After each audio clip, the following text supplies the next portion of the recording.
You're listening to the Missionary Perspective Podcast with veteran missionaries Erik Johnson and Joshua Mead. We're glad you could join us. We trust this podcast will be both a blessing and a challenge as we relate topics in world evangelism from a missionary perspective. Now, here's Josh and Erik. Welcome to the Missionary Perspective Podcast, and we're excited that you're joining us. We count it a privilege and an honor that you spend this time with us, and we hope that this podcast is being a blessing to you. We have been looking the past couple weeks at the theme of team missions. Team missions is something that looks good on paper, but it's not always that easy to implement in real life. And so I know at the end of this podcast, Erik, you're going to share some thoughts on maybe reapproaching how we define team even. And I'm excited to listen to your thoughts on that. I think you got some good thoughts on that. But we're continuing an article that we looked at last week. I actually found it on academia.edu. So this is a serious article. I'm going to share it this week. I didn't share the article last week because I wanted to leave you in suspense until we finish it out. But I'm going to share the article this week so you can go and check it out. But it talks about a few essential elements that contribute to a healthy team atmosphere. The first two, we began with the element of trust, okay? And trust is an important thing. And Erik mentioned last week, whether it's your marriage or whether it's working on a team, no matter what the context is, it's important to develop trust. And that goes both ways. As a missionary who's working on a team, you need to develop trust in that you're portraying faithfulness. You're being diligent and faithful to the task that you've been assigned and you're responsible and gifted to. And then as well, if you're a leader on a team, you need to develop trust from those who you are leading. And so that means making wise decisions, making sure you're including everybody in decision-making and making sure that you're right with the Lord and seeking the Lord's will above all. Then we looked at task conflict. I think task conflict was a really important aspect. That's something we could spend a whole lot more time on. But the author basically spoke about anytime there is a problem and more than one solution is proposed, it's important to understand that that conflict is not necessarily a negative thing, but that a team, and especially the leader of the team, needs to be able to take the multiple solutions to a singular problem and then kind of synchronize those solutions to create a mega solution. And that's where the benefits of working on a team can come from, when all voices are heard and then the best solution is proposed and then it's implemented. But then he also talked about relationship conflict. And Erik, I think that relationship conflict, we talked a lot about that. That's where kind of problems arise, but then we make it personal. And that from probably both our observations can lead to a lot of disasters on the mission field. It can cause missionaries to want to go home. And maybe just speak a little bit to that before we move on to the next point. It is probably, if you're talking about a team concept and you're considering entering a team or receiving someone in your team, it's probably the one that you need to be most aware of.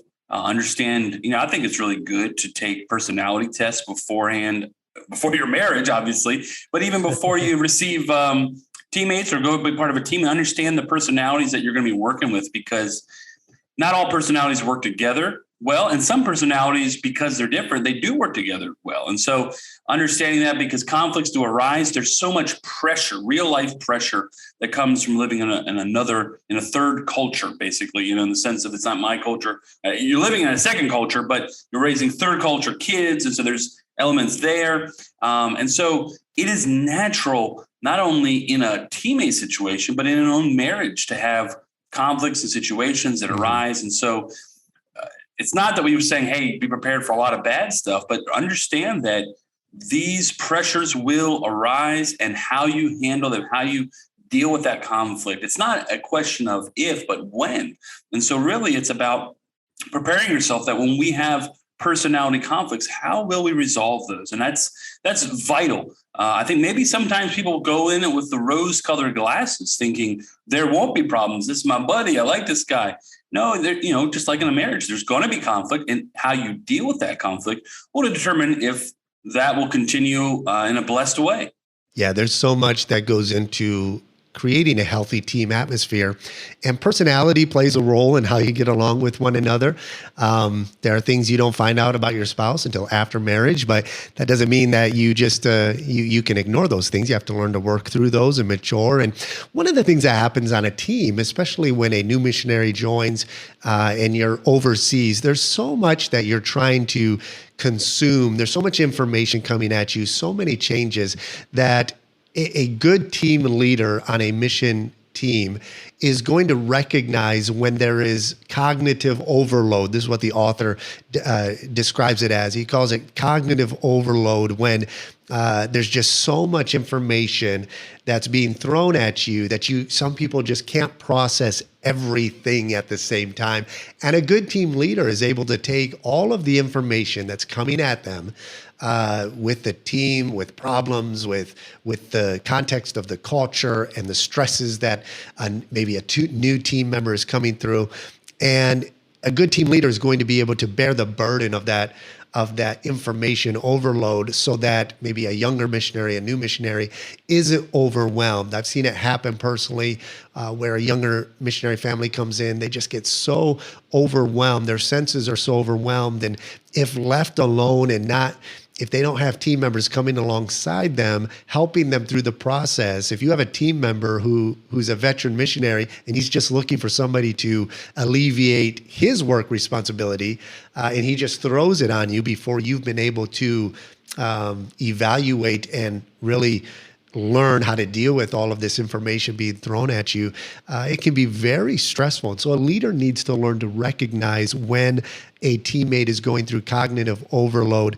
He says an atmosphere should also exist in a team which prevents cognitive overload, the refusal to deal with all of the available information due to time, cognitive, or emotional limitations. A person may go into cognitive overload when there is a lot of information, limited ability to examine the information, or a tendency to get angry when faced with threatening situations. And for this reason, it is essential for teams to have leaders who can interpret and integrate large amounts of information quickly and clearly. People who risk going into cognitive overload may appreciate not having to be involved in making some of the group's complex decisions. Certainly the other group members would appreciate it. And so maybe there's an expectation that you as a leader put on somebody else and they're able to handle that. You need to recognize when somebody else on the team can't handle the same level of information or responsibility at the same time. And so that, I think, is an important part of developing a healthy team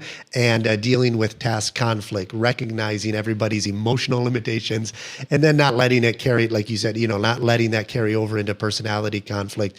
Learning to distinguish the two is important. So we're going to enter into the next three, try to get through these within an hour. The third element or component of a healthy team is what he calls in the article a commitment to decisions. All right. Now, when you're working alone, Erik, you make a decision, and then when you commit to that decision, it's kind of easy if you're the only one. You're the only one expected to commit to it, and so you're just going to implement it and do it. When you're working as a team, it's important that everybody feels that they are playing a role in this decision that is being made. So that's part of the task conflict. Everybody is heard. But now we need to make sure everybody on the team is on the same page with committing to fulfilling that decision that has been made. It's one thing, Erik, if you make a decision and everybody concurs with that decision, but then implementing it, that's a whole nother thing. Have you had in your personal ministry, working either with a missionary in the past or maybe with a national leader, have you come to a conclusion, maybe made a decision and you felt like your team we're on the same page, and then when it came to implementing that decision, it just, you weren't on the same page? Yeah, this has happened probably more than I remember, because I probably try to take them out of my mind, my memory. Sure. But it is an amazing, dichotomy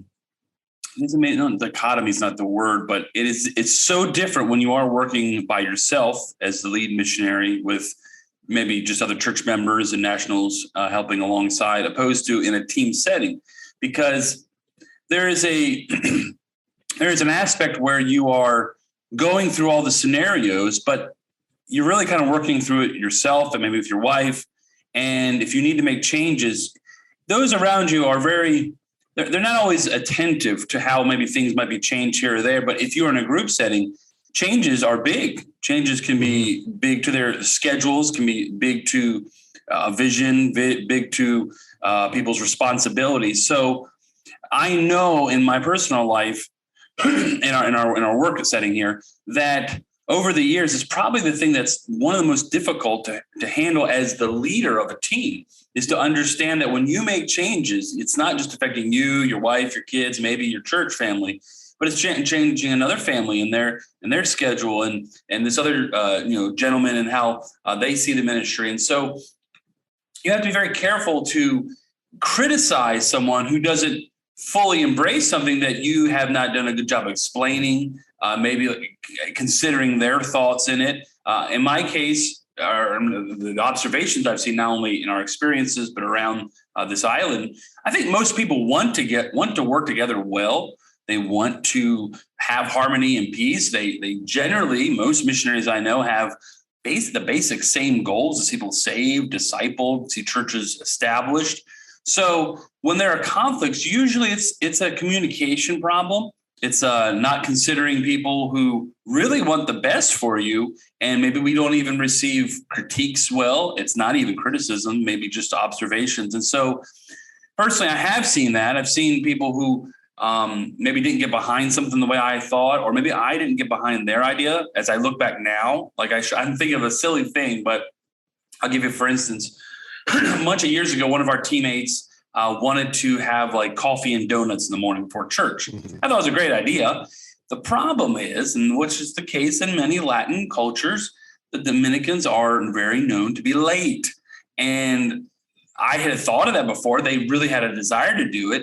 And I'm thinking, and I even voiced it, my only fear is this is going to make our services start even later, because they're not going to roll in and go, oh, I missed out on the coffee and donuts. So they're going to get in late and they're going to eat the coffee and donuts. And we're not going to start for 30 or 40 minutes. And so I let them do it. But looking back, I kind of pulled the plug on it early, and I realized I did not give it a chance. I didn't support them as well as I should have on their decision to try it out. And I probably didn't support them like they supported me in more decisions. And so you learn those things over years and trial and error that, it is a give and take. And you should, when you say yes to something, you should really get behind it and give it your all, and allow the Lord to close the door. And so that is a very key part in teams. It's really being committed, whether you're the lead missionary or the one that's kind of the B missionary helping out. You need to have that commitment to, this is what we've decided to do. Until we change it, let's give it our 100% effort. Yeah, certainly. I think if you're a team leader who has a personality who is more like the Apostle Paul, right? I think when you look at his relationship with Barnabas and then John Mark, okay, for example, John Mark quit. He quit the team, when they just set out. I'm going home, whatever his reason was, it's not given. But Paul felt, he fooled me once, shame on you. You're not going to fool me twice. I can't count on this guy. And he wouldn't give him a second chance until later, in life. We know how the story ends, and Paul he finds, value in John Mark's ministry and all of that. But the point is, some are like, well, sometimes as a leader, when you decide, okay, this is how we're going to do it, and then those that are working with you or under you or whatever, however you want to define it as a team, when they don't fulfill their responsibilities, sometimes the first thing we can do is say, well, fine, I'll just do it myself, right? And then we leave everybody else out and we just plow ahead. When, if that is your personality, maybe step back and ask yourself, okay, did I communicate clearly what my intentions were? And did we really come to a consensus in understanding what our objective was here and what the decision was? Especially if you're working with nationals, it depends on what country you're from and working in.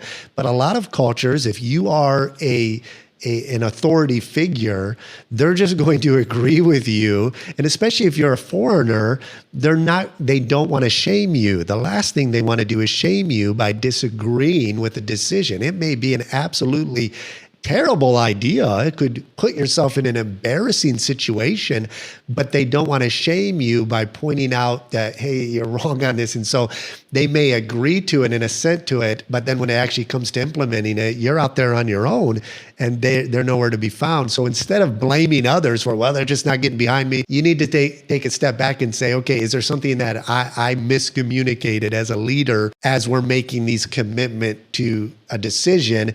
Make sure everybody's on the same page. Now read this. This is important from the article under the heading of commitment to decisions. He says, commitment to a team decision means that each missionary personally believes that he or she should carry out the responsibilities that are associated with the decision. This benefits a team not only by making implementation of the decision more likely, but also that by producing an environment that promotes cooperation rather than competition, and by making team members more open to new strategies to accomplish what has been planned. I think that's a key right there when working on a team. You've got to avoid this tendency that we can sometimes have of creating an atmosphere of competition. Have you ever worked with somebody or maybe observed another missionary team or observed another missionary where it seems like they're more interpreting relationship as team or as missions, your work and their work, more as a competition rather than a cooperation? Have you seen that at all, or is it resonating with you? It is with me. It's interesting because, I've been very fortunate that in our cases that actually hasn't been a situation. And now that I'm thinking, maybe I can think back. When I first got here, there was a team that maybe suffered from that. But I've been very blessed that the people who've come alongside, I feel for the most part, they saw it as we are assisting the Johnsons. And maybe because of our being established here for a while, I, on the other hand, maybe saw the other pendulum where people needed a lot more lifting up and being understood that I saw them more as equals and part of the ministry. So I actually that doesn't resonate with me, although I'm sure it exists. Maybe the reason that is that if that happens, it doesn't last very long. So maybe that has happened and I'm just not aware of it with other people's ministries because they started as teams and they had competition and it broke apart. Well, that's it, right? If you're not viewing it as a competition, which it's not, right? We're all workers, servants of God in the kingdom of God. But if you do view it as a competition, that will, my ministry versus your ministry, and how many people are going to your church, and how big a building did you build? When you get down into those petty things, what Paul says, comparing each other among each other, when you get to that level, not only does it produce a lot of pettiness, but it can also produce resentment and bitterness. And that's where relationship begins to break apart. Yeah. Well, and for me, I can be truly honest and say this, that in my absence on furloughs, when teammates were taking over the helm, nothing brought me more joy than to see a big day, a full church, more people at church than when I was there, because that proved that the church was growing and doing well and healthy and wasn't based on the personality of the first missionary or the second missionary. So that's really the heart that every missionary should have, is that, this is the church of the Lord Jesus Christ, and there should be no competition at all. Oh, that's so important. You make such an important point.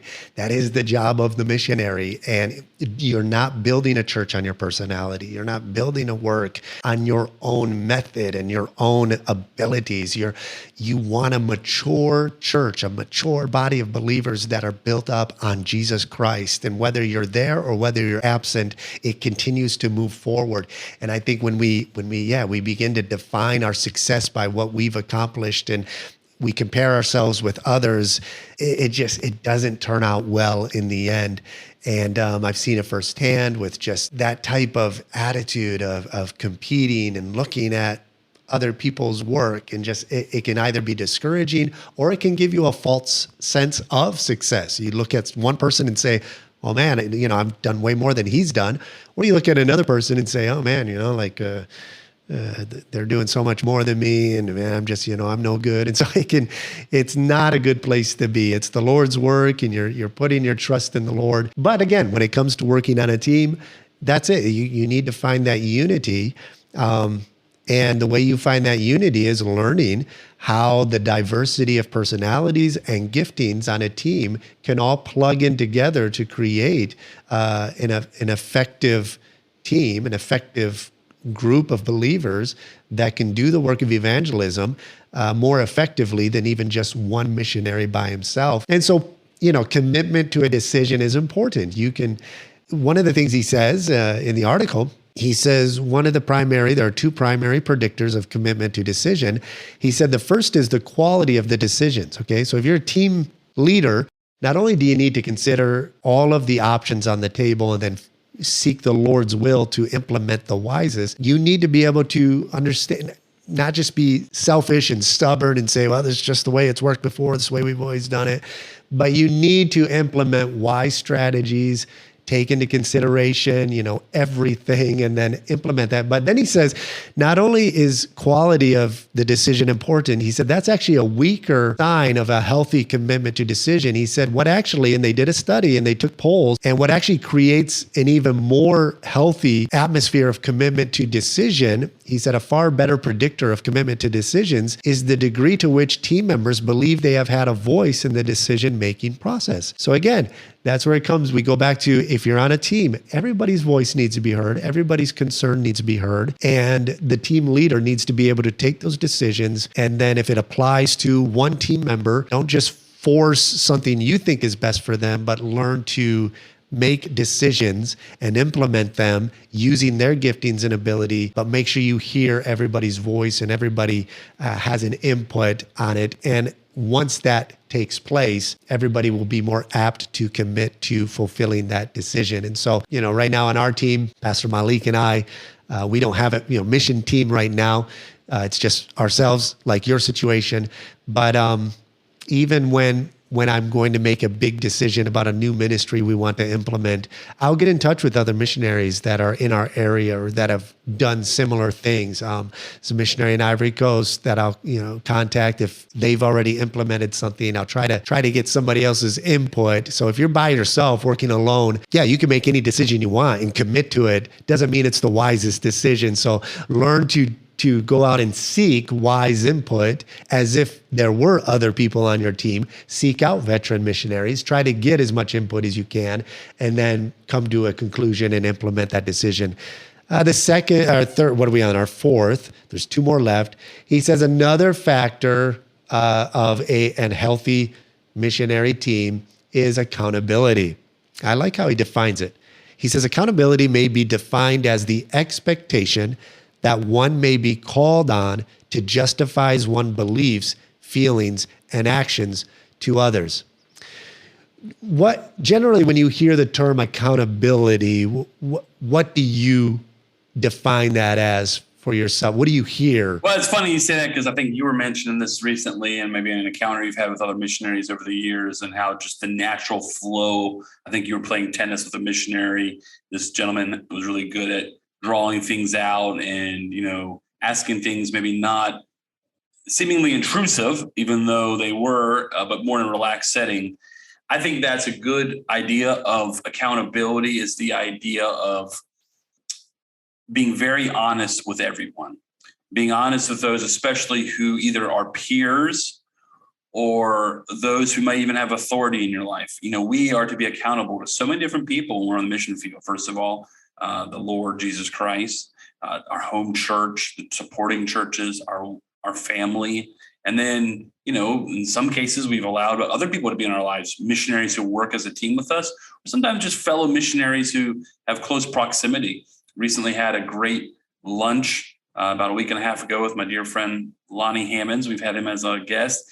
Lonnie is a great, great friend, a great conversationalist, a very interesting person who likes to take interest in the ones he's speaking to, listens, remembers. And Lonnie had a great phrase. I'm sure he didn't invent it, but he uses it, and I'm going to borrow it from him in my life. And when he's sitting down with a good friend, he looks you in the eye and he says, all right, let's see if I can say this correctly. He says, what are you carrying and what are you celebrating? I thought that was great. Just two little words. What kind of things in life are you carrying that I can help carry with you, pray with you, that opens up and that allows you to be accountable to a friend that way? And then what are you celebrating? And I can honestly say accountability it's not just about, confessing I'm struggling in this area or I need help in this area, but accountability also is a great part of friendship and being accountable to people is finding out what they're happy about, what they're celebrating.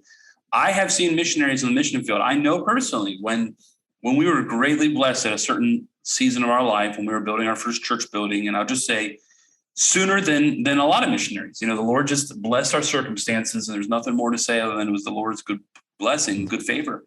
I remember a veteran missionary who had been on the field far longer, who was a super faithful missionary. The fact that they hadn't been able to buy property and build had nothing to do with his character or his ability as a missionary. And I just remember that phone call, just encouraging and so excited for us. And so accountability has so much to do with personal relationships.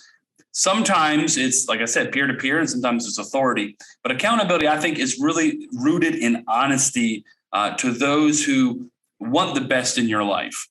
Yeah, I think accountability begins with yourself, of course. You have to be honest with yourself. And I like how he defines it. He says it's the expectation that one may be called on to justify one's beliefs, feelings, and actions to others. Can you give a reason for your belief? Peter talks about this in the scriptures. He says we need to be always ready to give an answer to everyone who asks us for the reason of our hope that is within us. That is accountability for your faith. It drives me crazy when people talk about the blind faith of Christians, and especially if it's a Christian talking about, well, I just trust it, No, it's not a blind faith. It is rooted in the authority of God's word, but it's filtered through the reason of our human mind. The Bible talks about being transformed in your mind by the renewing of the Spirit. And so the Holy Spirit is going to take the Word of God and it's going to transform our reasoning, our human logic, and it will produce good reason and answer for why we believe what we believe. And it begins with a good team accountability. If there's going to be a healthy atmosphere of a healthy team, then we must be held accountable one to another. But it begins with the leader. The leader has to be able to justify, why do you believe this is the best decision? You have to be able to justify, why do you feel that way? If another missionary is like, well, I just don't feel like I'm being included. Well, give us your reasons why. And a leader needs to be able to take that into consideration and listen to that, or the actions. This is how I think we should implement it, step 1, 2, and 3. And here is why. That's what accountability is all about. A lot of times we think it's about, just trying to expose if we're doing wrong or not. That should be that can be a part of it, but that's more the accountability of a personal friendship, like you mentioned earlier. If I don't feel close to you, I'm not going to share, secret areas of my life. But if we're cultivating a friendship, and again, if I'm sincere in my faith and I'm sincere with my walk in the Lord, then I'm going to try to be accountable to you by always trying to have a reason. A person who is going to be accountable to others is a thinking person. It's somebody who has learned to reason things out.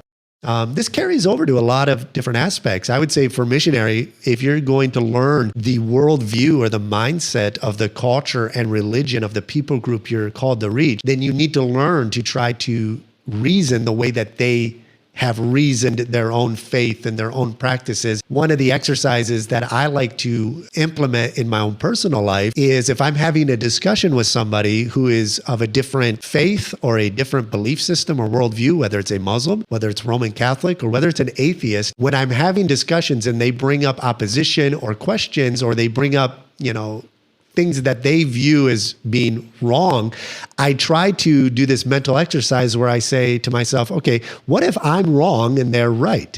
Can I defend their position and opposite of what I believe?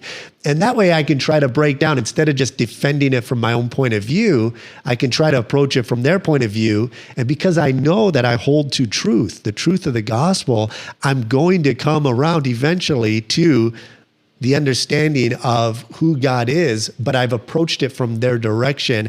And so now I'm able to reason through scriptures in a way that's comprehensible to them. And I think that's the same on a team. As a team leader, you have to be able to put yourself in the place of others, but you have to first make yourself accountable to others by being open and being honest and giving reasons. Have you ever encountered a leader, Erik, maybe in your personal ministry or just in passing, Have you observed those type of leaders who basically they just give an order without asking, like you can't ask questions, you just do what I say? Or have you encountered leaders where they give an order and everybody just says, yes, they just go along with it? Is that healthy? I think predominantly we understand that it's not healthy. I think, there are, as we talk about teammates, and I think we're on our third podcast on that. I can sincerely say that some wonderful missionaries I know, these are wonderful missionaries, not bad missionaries.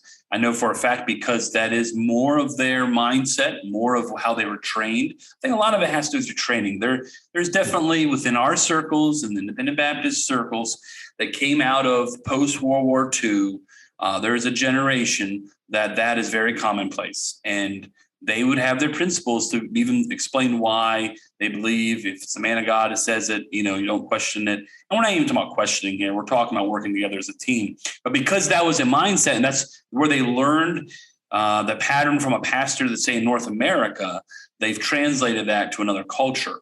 And I think we know in this day and age that some of those principles they tried to point to many years ago were stretched significantly, and that doesn't usually work in a team setting. So I have seen that. And once again, I'm not even necessarily criticizing this person for their work as a missionary. They've done wonderful things for the Lord. But if we're talking about having a cohesive group that works well together, where there's joint satisfaction in the ministry, voices to be heard, that usually doesn't work as the case. And I have seen them work with teammates, and it doesn't last very long. And it's not extraordinary. And it's interesting. I didn't get a chance to finish the thought on the previous point. And it's interesting how these are kind of building blocks. Yes. They aren't exclusively separated at all. They're actually kind of building on each other.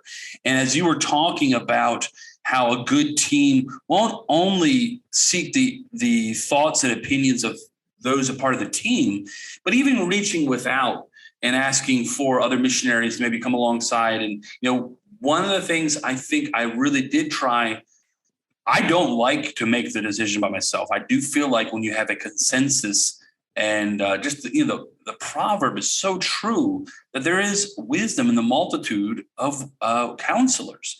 And so people who have gone before you, who have the experience, people who are mature in the faith, they can steer you right. They don't usually have any hidden agenda. And especially if they don't really have any, if things go well, if things go bad, then there's no consequence to them. You want to listen to those mature believers and then include your teammates in that. I remember specifically when we were making the decision to buy property different times, we not only included the church people who have intimate knowledge of said locations and owners, we included other missionaries. Hey, have you experienced things like this? And I think everyone can have so much more confidence in the decision when they realize it wasn't done as a lone wolf. We've all prayed about this. We've all sought godly counsel, follow the biblical pattern. And so when we do that, there is great accountability that if things don't go maybe the way we planned, one person is not feeling the brunt of the pressure. It's like, well, we saw it for the Lord, so let's be a little more patient. I'm preaching here Thursday night, on the life of Abraham. What a great story. But, Abraham had God's promises time and time and again, and he just wasn't patient with the Lord, and really suffered a lot of stumbling blocks and problems in his life. And I think for accountability, if we've made the decision together, then we can go through the rough valleys and difficulties with a joint sense of, we're just waiting on the Lord on this one. Yeah, certainly. And one of the things he says, like you said, these are building blocks one upon another. You're looking at creating decision and dealing with conflict by bringing in multiple solutions and coming up with one big solution that can deal with the conflict. That's the task conflict. And then everybody has to commit to the decision. Once a solution has been found, we're going to commit to a decision. But then how do you avoid some of the pitfalls of accountability? He writes down here, sometimes if a team just wants to please their leader, they'll just go along with any decision he makes. If you find yourself in that situation. Now, I will say this, I think that's a rare situation to find on a independent Baptist missionary team. Okay. I don't think you're going to find maybe a lot, on a missionary team, a lot of team members that are just like, oh yeah, let's just do whatever without any pushback or feedback. Yeah, exactly. Now, I will say this at the same time, if you're the type of leader that feels like any type of question that is directed toward a decision that you want to make is criticism of your leadership or your position as the man of God, that's an issue. That's a problem. That's not healthy. That's actually the opposite of accountability.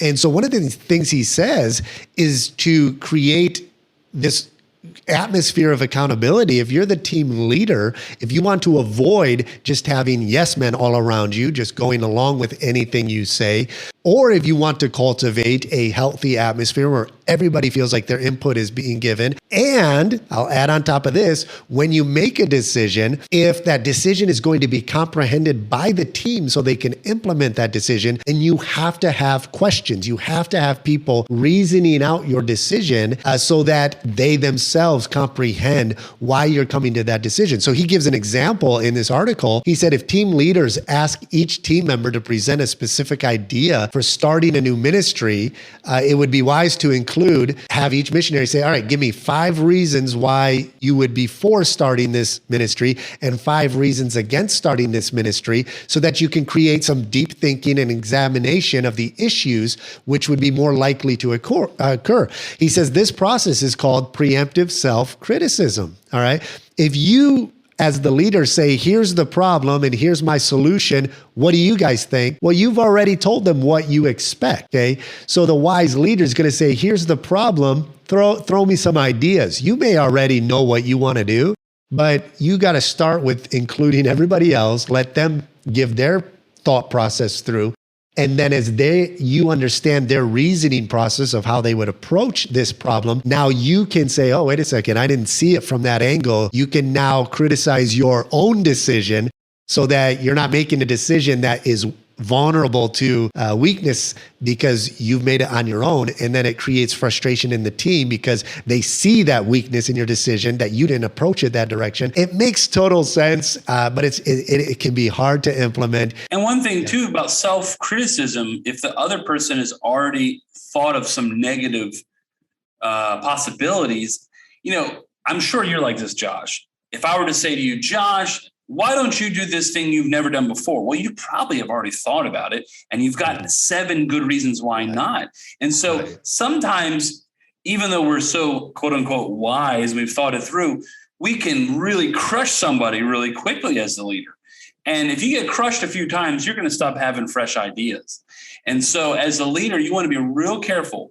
You want to be real careful about this. And I think a good advice is like, let's say you're starting to think about how can we revamp evangelism. Instead of getting your yellow pad out and going through everything, hold off a second. Make it very nonchalant when you're playing golf or basketball or having a coffee and say, hey, I've been thinking, maybe we should redo some things about evangelism, but I'm just starting to think about it. What do you think? And then you're kind of going down that journey together instead of really being 2 miles down the road and you've got the whole thing mapped out and you're really ready to show them why you can't take this road and that road. And I think I've done that poorly in the past, and I've tried to learn through my mistakes that way. Yeah, that's important. And we'll finish this point with what he writes. He said, when missionaries preemptively self-criticize, they become more open-minded as they process information more deeply and weigh the pros and cons of their idea.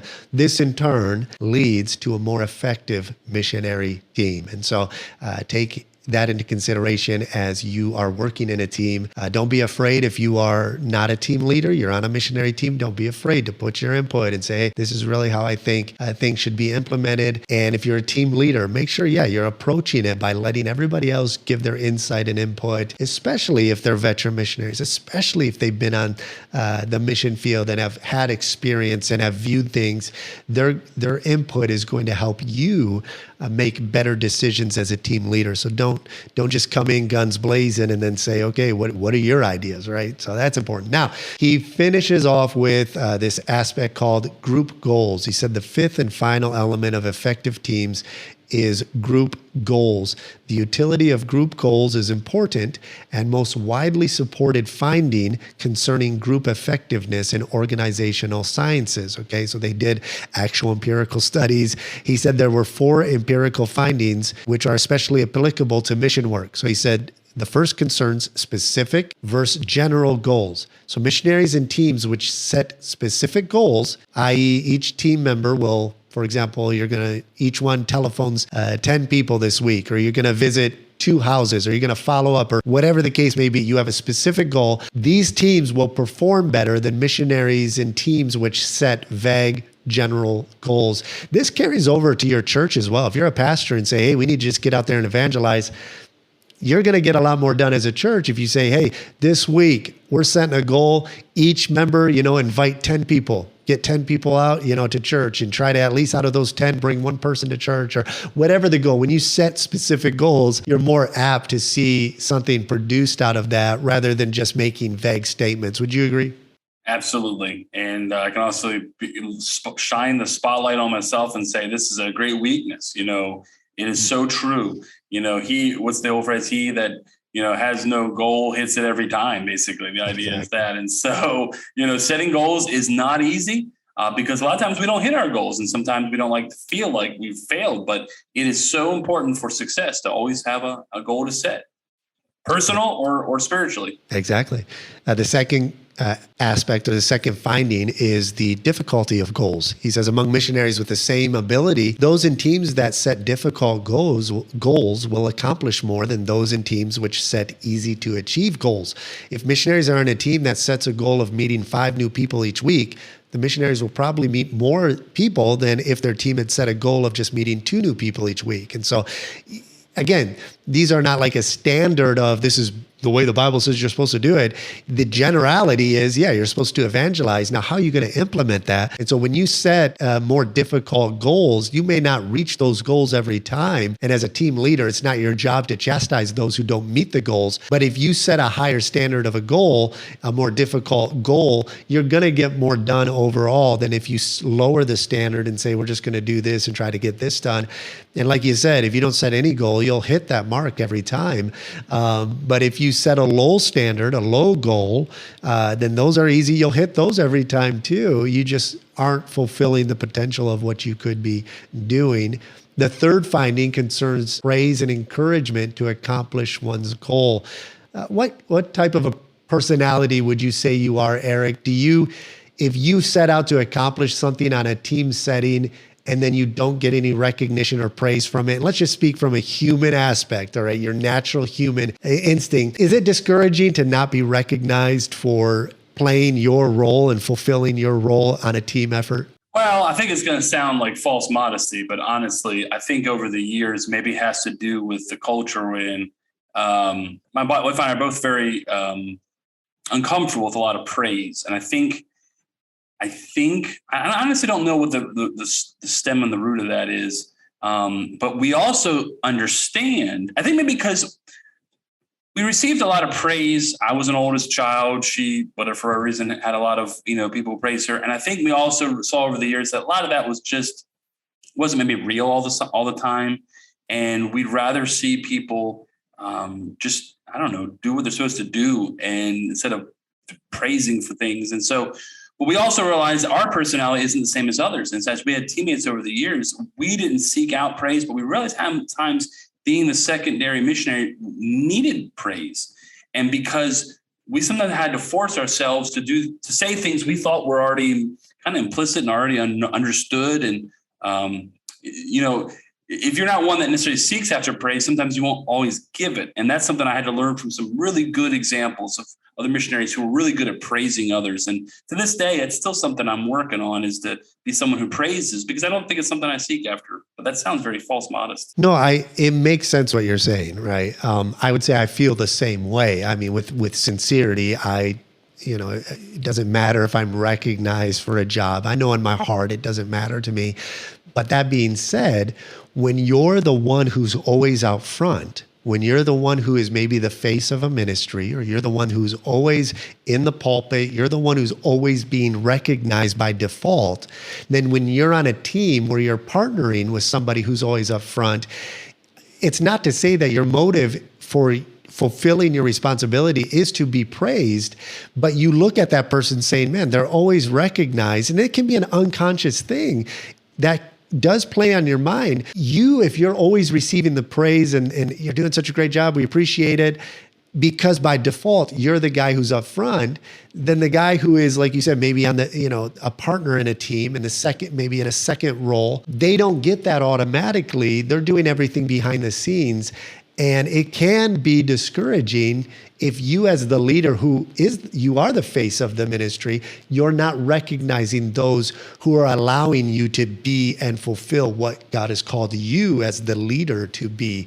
And so it's very important to show gratitude, to recognize those around you who are serving, recognize their faithfulness to the Lord and make it public. Make sure others know who you're ministering to, that, hey, I couldn't be doing this without the support of my partner over here. I couldn't be doing this. I make sure our churches know all the time, we would not be where we are today in our ministry if it wasn't for the partnership of Malik Job. We'd be light years behind.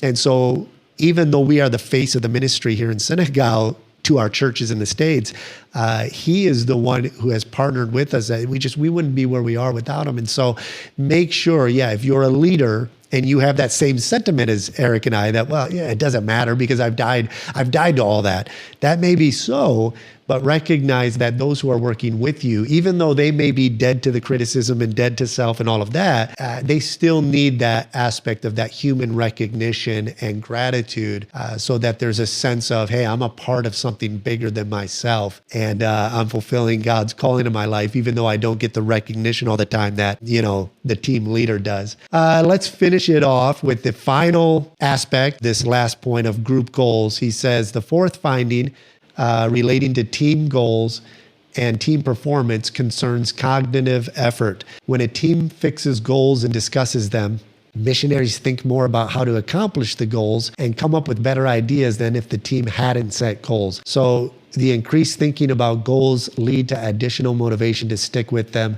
even when there are setbacks. And so he simply says, make goals and then talk through them. Analyze. A team leader needs to be analytical. You need to constantly analyze the decisions you've made. Are we implementing the goals? If we've implemented the goals and we're executing the goals and it's not succeeding, is this maybe a bad goal? What are some other ideas? How can we revamp it? Let's go back and revisit this other decision we made. Do we need to make some changes to it? A leader needs to be constantly thinking through every aspect of the ministry and how it's flowing and functioning, because things change and situations change, and sometimes there's setbacks and sometimes there's something new that arises that you have to approach. And I think you need to understand that principles don't change. Discernment for a team leader, discernment is important, developing the biblical discernment so that you can approach new situations and apply biblical principles without forcing some other standard you've created that doesn't work. A team needs to practice biblical discernment so that when the new challenge arises, we could step back and say, hey, we may have done this in the past, but I don't think that's going to work for this situation. Let's figure out how we can come up with a new solution using the biblical principles that we always apply, but let's implement it into this new decision. And so those were really important aspects. Erik, why don't you give me some thoughts on that and then share with me kind of your concluding thoughts?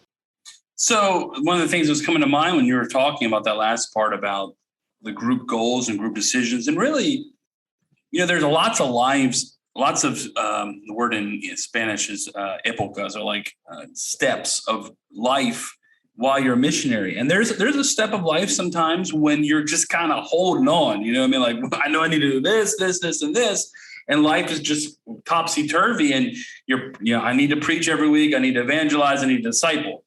Then there's also seasons of life when you are, like you say, kind of reevaluating everything, going, turning things upside down, make sure they're still effective. That's one of the great advantages of having a teammate, is having someone who can look at things from a different perspective. Sometimes 2 teammates, 3 teammates together. No better example of this in my personal life recently, as we were transitioning away from a teammate, was during COVID.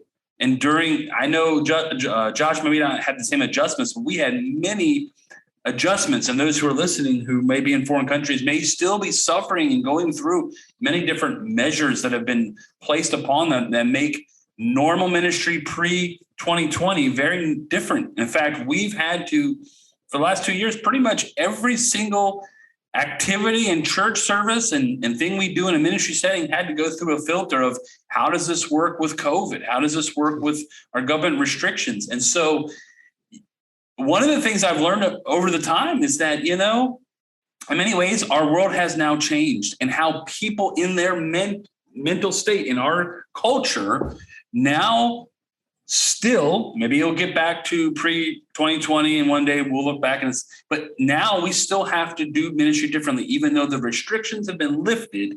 People's mentality of, let's say, this is simple and silly, but when we do a youth activity, having all the kids holding hands, doing a particular game, or a game where there's going to be close contact, or a game, and so that requires another level of discernment, as Josh is talking about, another level of understanding. Just because we did this in the past, I know Josh has supporting churches he goes to, and he can't tell the difference between 2022 and 2007 when he went, because it's probably the same pastor doing the same thing he's done for 15 to 17 years. And sometimes it's because the load is so hard, you can only keep doing the next thing. But that's the blessing of having teammates, is that you can look at things, change things, have a helper in the faith, train up nationals, work together. And that's really kind of ending on the positivity, is that when you're doing it right, everyone can kind of come to the table with their ideas, their abilities, and they can say, we can do more for the cause of Christ. I really feel like a team should only get together when they feel like together it's going to be, multiplication, not just addition. If it's just addition, sometimes it can be addition and subtraction, and you become less than a positive number, it becomes a negative number. But when two teams are on the same page, it really can become multiplication. And you're not only working together, but you're training nationals and getting them involved in the work.